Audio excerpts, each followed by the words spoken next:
How does someone go from being a teenage immigrant in America to becoming the founder of a $5 billion company, appearing on the cover of Time magazine as one of their People of the Year, and being named the godmother of AI?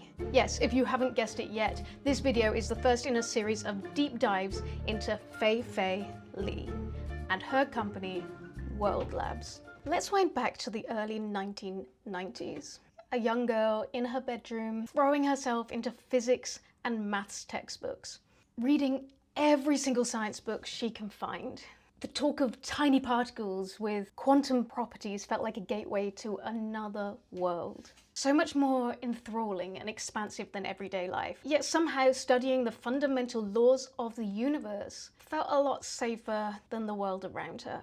If you've read the title of this video, you probably think we are talking about Fei-Fei Li, the founder of World Labs, Stanford professor, and founder of the Human-centric AI Institute. But I wouldn't dare tell you how she was feeling. There's plenty of that in her book. I'm talking about my own relationship to maths and physics. See, many of us start on that pathway, but we don't become world-known figures who are lauded for both their technical and their ethical approaches to technology, both of which we will be interrogating further as we go through this series. About the same time that we were both teenage girls loving maths and physics, finding safety in it, Geoffrey Hinton was leading work on the development of computational networks, the types of networks that might be able to mirror the way human intelligence works, some kind of artificial intelligence. The idea was that these would work far more effectively than anything else that had been created up till that time. Could these so-called neural networks display potential to actually evolve without human instruction? Did they possess their own artificial intelligence? It would be a while until those questions were answered, because we were entering the so-called AI winter. Without data, without the work of Fei-Fei Li and other scientists from different fields, it would be another 20 years before that promise would turn into potential. Potential for constructive and destructive forces that were exponentially more powerful than any computational techniques that had gone before. As I said, many people laud Fei-Fei Li as being more ethical than many people in the AI landscape, due to her AI for All project and the Stanford Center for Human-centric AI. But is human-centric AI actually the same thing as ethical AI? And how does this relate to the founding of World Labs? Have we finally got a highly funded AI startup led by a truly ethical founder? One who's not scared to push the boundaries, both technically and ethically? World Labs actually has more money than OpenAI did in the early days, and it has a much bigger mission. Is this what we've been waiting for? Let's get stuck in to see if the story of Fei-Fei Li and World Labs can answer that question. Beginning with part 1 of 5, today we will explore how the godmother of AI sparked an AI revolution. Hello, I'm Dr Becky Sage. Unlike Fei-Fei Li, I did not turn my love of science and maths into a $5 billion company. I don't think I'm the godmother of anything except my cat, and I don't hold a Stanford professorship. However, I did run and exit my own tech startup. I'm now a Royal Society Entrepreneur in Residence, and I have worked with about 350 founders and technologists who also have started and grown their own businesses, raising hundreds of millions between them. On this channel, I'm digging deep into the stories of founders. I want to better understand the lore behind tech businesses so that we can learn from those who have gone before us, and so that we can be better stewards for ethical technology. Now, I didn't say the things we're going to learn was to do the same things as business leaders have done in the past. We will learn partly from their successes, but also from the mistakes that they have made. Mistakes that often have far-reaching consequences. I think founders are incredible people. They make things happen out there in the world. They have agency and they sacrifice a lot in order to build their businesses. So I like to look at these stories through their eyes, but that doesn't mean I'm not going to call things out. If this sounds like your kind of vibe, don't forget to subscribe. I'm pretty new here, so I can do with all the help that I could get. And of course, I'm building a library of these videos and these series. There's already a few for you to go and look at.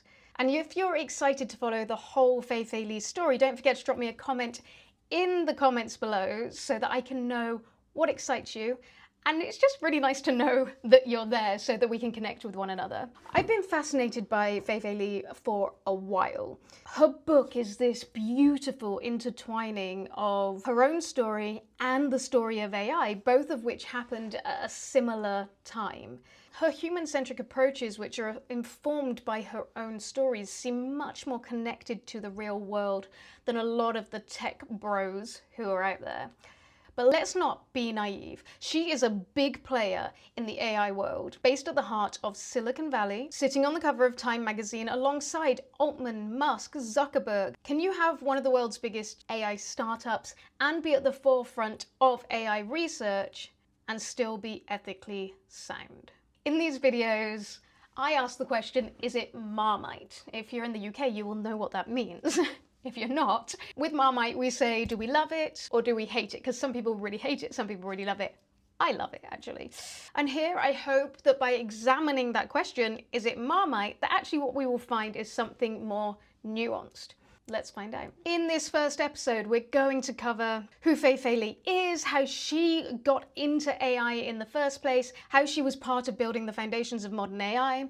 And then in future episodes, we will dig further into World Labs, what they do. And at the end, you will find my call to action for Fei-Fei Li and her team. So let's jump into the origin story. And it is impossible to tell the story of World Labs without telling the story of Fei-Fei Li. Fei-Fei Li's childhood is well documented in her book, The Worlds I See, so named because she works on computer vision. She was born in China in 1977 and grew up there for those early childhood years. She grew up as a girl in a society that favoured boys, but she was a little shielded by that because she was actually encouraged by her parents to be explorative, to be curious, to be intellectual. They encouraged her dedication and passions. Her teachers, on the other hand, not so much, and she tells a story in her book about a teacher who got all the girls to stand up and ask them to leave the classroom because they said that they didn't need to learn maths anymore because it's basically a hopeless case. Boys were biologically smarter than girls. Yeah, can you imagine being one of those boys who was told they were smarter than Fei-Fei Li?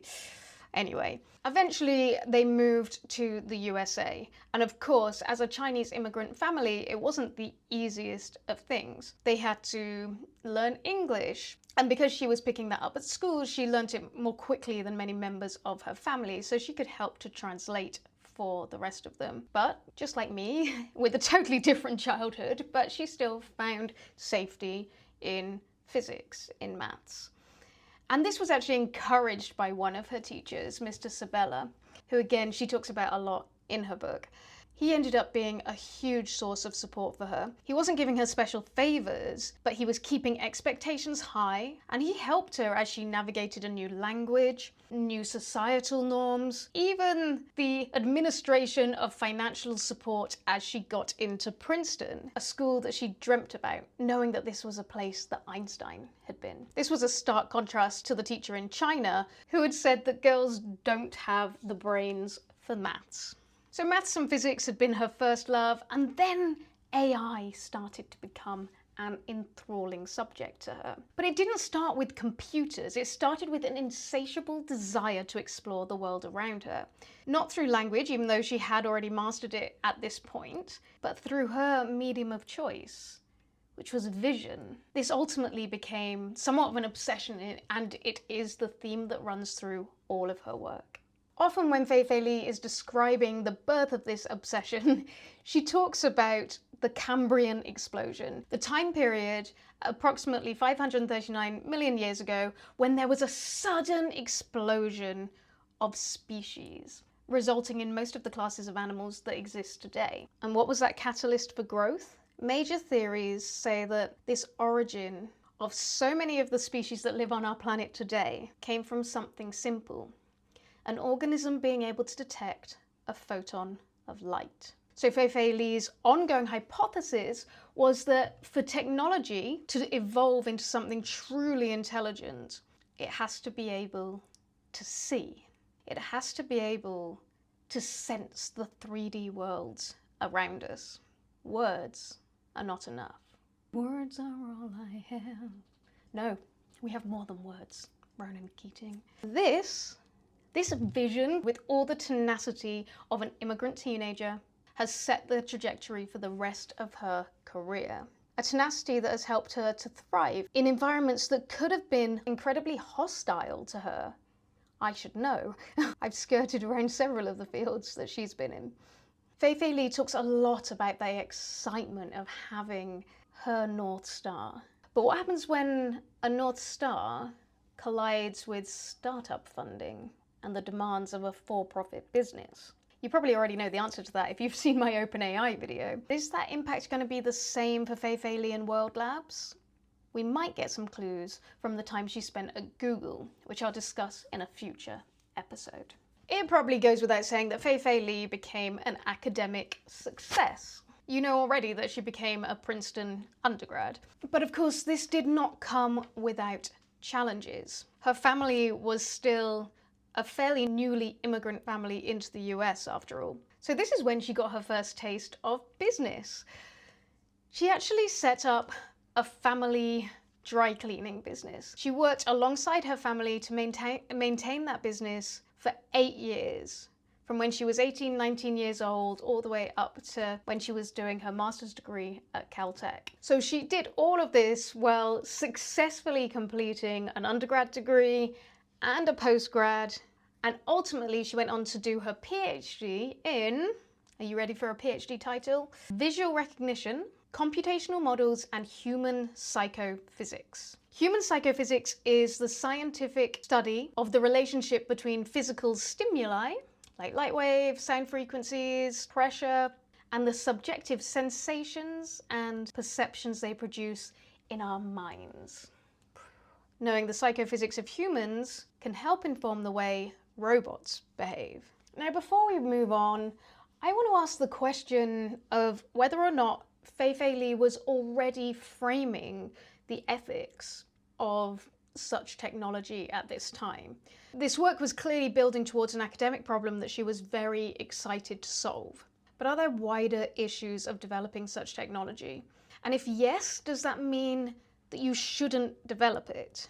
Now, we all know that there are potential scenarios with regard to giving robots the power of responding to sensations like humans do. But I really want to know more about what you think in the comments, and whether this is something that she should have been thinking about at that stage in her career. Now, these kind of questions are a lifetime of work, but I will give my quick 5 cents now. I think benefits should be pursued. I think innovation should be pursued. But before you disappear, I think that risks need to be very seriously considered, and they need to be mitigated.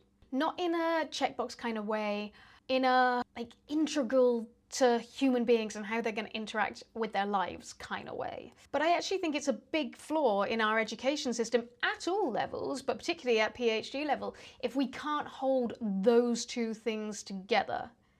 The development alongside the risks. And how do you develop while keeping those risks in mind? If you evolve those two things together, then it could be a lot more exciting and appetizing to those who might be afraid of such technologies. Do you want to know what Fei-Fei Li says about all of this? Well, we will get on to a lot of that later on in the series. One thing that was vitally important to her work at the time was interdisciplinary approaches. Any silos that were forming were dismantled as she focused on her North Star, which was about making the visual world familiar to machines. She obviously didn't do this alone. Her PhD supervisor, Pietro Perona, was an important player in this part of her work. She tells a story in her book where Pietro said, "I keep thinking about our one-shot learning paper.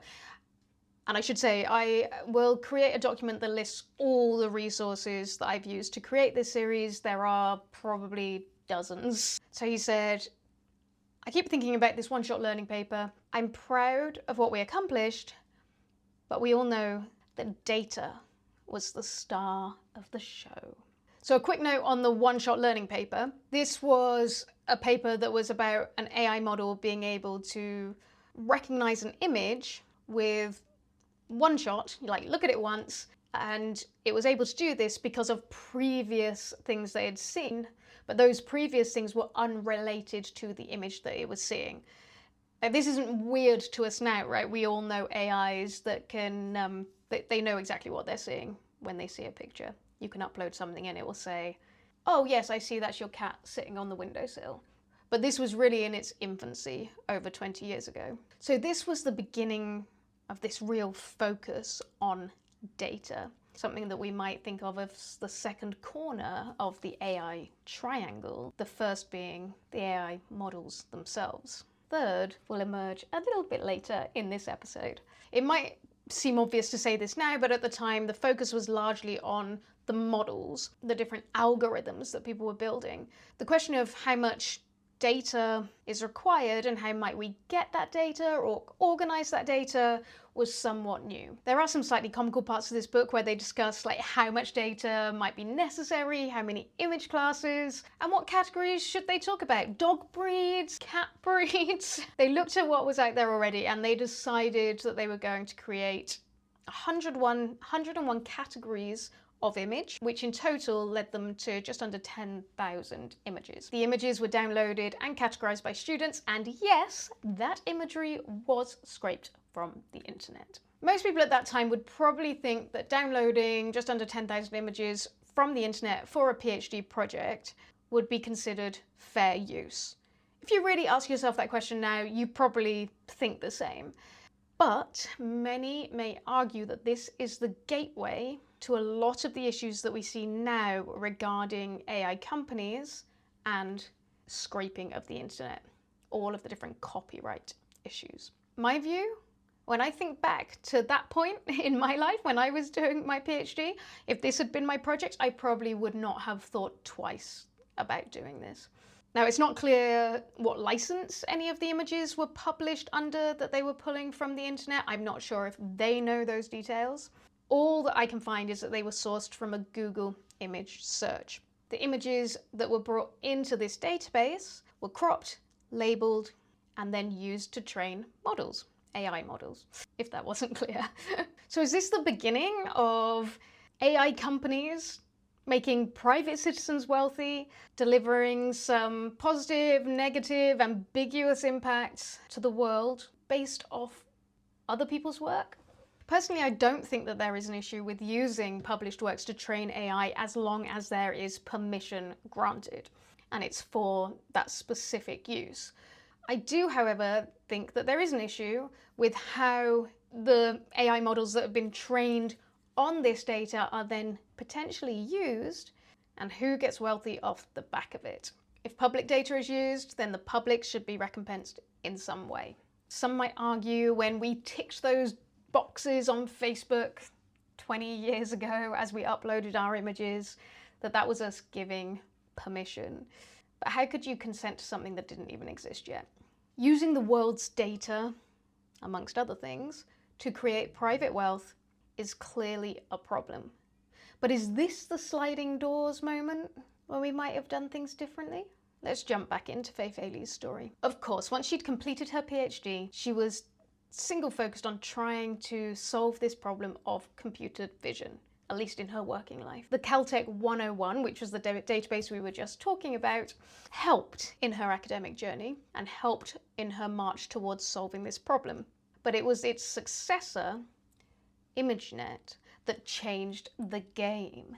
ImageNet was not without its challenges. Many people might recognize the mid-noughties as the time when Britney Spears was starting to spiral, when reality TV burst onto the scene, a time when we were all finding long-lost relatives and school friends on Facebook, and Netflix was still sending DVDs in the post. If you're too young to remember any of that, do let me know in the comments. But for those in the developing AI field, in the mid-noughties, algorithms were still the predominant focus. Fei-Fei lists a bunch of questions in her book that naysayers would throw her way. One of which was, what good is a dataset with tens of thousands of categories? Most models are still struggling to recognize one or two. The pushback on the concept of ImageNet seems to be almost universal, making Fei-Fei Li's life, or certainly her work at the time, quite challenging. We're reading about this in hindsight, or listening to this in hindsight, and I am sure that she wasn't actually completely alone in her ideas at the time. What amazes me is how early in her career, faced with all these naysayers, she still felt able to continue to pursue this North Star. She was in her mid to late 20s, an immigrant woman working in academia, communicating in an albeit very proficient second language, but still a second language. Even now, 20 years on from the age she was back then, I struggle in universities, or actually in most working environments, when people confidently, or some may say arrogantly, push their ideas onto me. People far less experienced than me like to tell me why I'm wrong and what good looks like for some reason. We do go into that a little bit more on my other channels, so if you're interested in any of that, do head over there. And sometimes I let their incompetence, their disagreement turn into my barrier. And I only say all of this to compare that to a young Fei-Fei Li who didn't let these things become a barrier. And this is really, when we think about traits and we talk about tenacity, this is one of the things we're really talking about. This is part of that entrepreneurial skill set that can be incredibly powerful. So if this is something that you struggle with, here is a great lesson which I wish I'd learned far sooner. Those naysayers, those people who are coming up to you and telling you it's not possible, are not playable characters in your game. They are background, not foreground, and your focus should reflect that. There is, of course, nuance here. We should all be thinking through problems from multiple perspectives. But if you have a goal, your North Star, you need to bring the activities and the people who will help you to get there into tight focus. And those of you who actually care about going on this journey can then work through these different perspectives, the ethical implications, and decide whether or not this is actually the right journey to be going on. But if people don't even buy into that in the first place, they're going to diminish your time and your energy and distract you from your path. In the case of Fei-Fei Li, the person that she mentions in her book who actually came into tight focus at this time and came with her on her journey came from the third part of the AI triangle. Remember I mentioned data, models? The third part is infrastructure. Professor Kai Li, another Chinese immigrant, was an expert in microprocessor architecture. And Professor Li names one thing that they had in common. Just realized they're both Professor Li. But they both had exponential thinking. They could see what the future looks like. A world's worth of data with millions and millions of transistors. This would be the two parts of that triangle that would unlock the algorithm. They weren't wrong. This is a future that Fei-Fei Li is firmly pursuing in World Labs. So is this the point they might have questioned that future? You will notice in this video that this is not the usual founder story. A large proportion of Fei-Fei Li's story is an academic story. But there is a general question here, one that I think that we all face in our life and our work. If you're trying to build a career, a perspective, expertise, networks, you're trying to make your mark. In Fei-Fei Li's case, she was doing this while supporting her parents, helping them financially, culturally, with their health. For others, we might have other challenges. For me, back in 2006, I was battling my own chronic illness, mental health challenges, financial challenges. We all have our things. So tell me, when do we stop and think about the implications of the futures that we are creating? Because I think we should. I just understand why sometimes it feels difficult. The adage, we were so busy trying to prove that we could do it, we didn't stop to think if we should do it, is very relevant across the AI space. But I don't think should we do it is the right question. The right question is, how do we do this to minimize potential negative outcomes as we continue to develop human-centric technology? My belief is you can't actually call it innovation unless you have the two things come together. The technical innovation or the business innovation plus the ethical innovation. Yes, this is a complex challenge too. Also, to jump into one of the central questions of this series, the true meaning of human-centric should include a wider ethical framework, because it shouldn't just include the human when it comes to using and gaining benefits from the technology. It should also consider the end-to-end potential negative impacts or risks from that technology and include mitigations. To me, innovation is invention and mitigation. It might not feel as free or as sexy, but it's where true creative impact is born. Let's move on to what are perhaps the most game-changing years for Fei-Fei Li. She had already found her place in world-renowned AI departments, but ImageNet was the thing that really started to open the door and reveal the godmother of AI. Data and exponential scale were her order of the day. She went from the measly Caltech 101 database, 101 categories was not enough, 1,000 categories was more like it. And 10,000 images? No, let's aim higher. After 5 years of work, this number would grow to 3.2 million images. Yes, ImageNet was published in 2009, boasting 12 subtrees with 5,247 synsets, or categories, and that 3.2 million images in total. Now it's actually risen to over 14 million images and nearly 22,000 synsets. Now, of course, these questions still hang over us around where did this data come from? Could it be used for these purposes? All of which were academic at this time. And how were they labelled? Who were the data workers, even though they probably weren't referred to as that in the early days? You do need to know that Amazon Mechanical Turk was used for the development of ImageNet. So if Fei-Fei Li is to be believed, many of her peers did not understand the vision. So she did something creative, something that I think personally is often missed out in the innovation and the technical development process. We call them innovative environments, but they actually tend to follow a very, very strict process and protocol. And you know, I have a soft spot for creativity. Actually, a quote from Fei-Fei Li is an Einstein, or that I heard from Fei-Fei Li is an Einstein quote, and it says that creativity is intelligence having fun.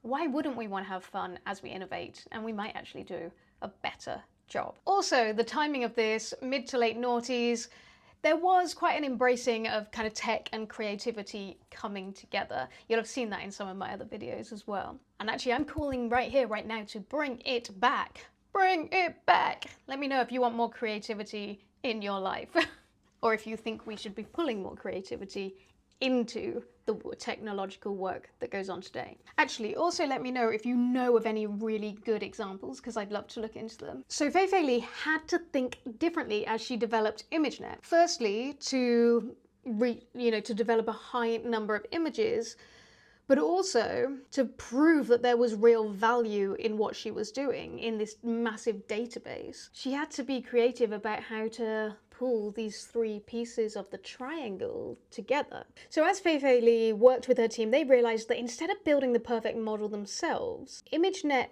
could actually provide a perfect opportunity for researchers to benchmark their own models. So the team decided to launch a contest, an annual competition where anyone could train their model on ImageNet, then test them on a series of never before seen images. The team with the fewest errors would win. This is a really great model for kind of crowdsourcing this scientific development.